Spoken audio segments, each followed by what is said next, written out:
You know, God created us in his image, and he created us so that we would yearn, we'd long, we'd desire, we would even agitate for liberty. Well, why is that? Because when we are free, like we are today, the freedom of assembly. Do you realize that this is a privilege of living in the United States?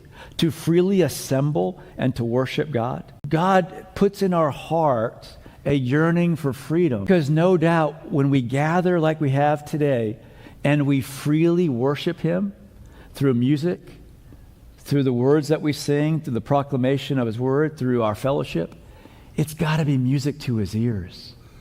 That his people are freely, without any compulsion, worshiping him. If you're here today, you might have been brought by somebody, but you are still free to worship God in this place. There's no compulsion. Some people like to raise their hands. Other people don't like to raise their hands. There's no compulsion. God put in your heart a desire for liberty. He made us to be free.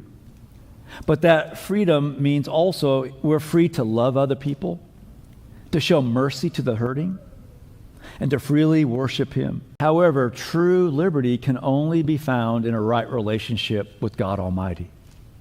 And so while we celebrate the birth of our country, like July 4th, as we celebrate that, and now even though we're just a couple days past, we celebrate that. We celebrate our freedoms.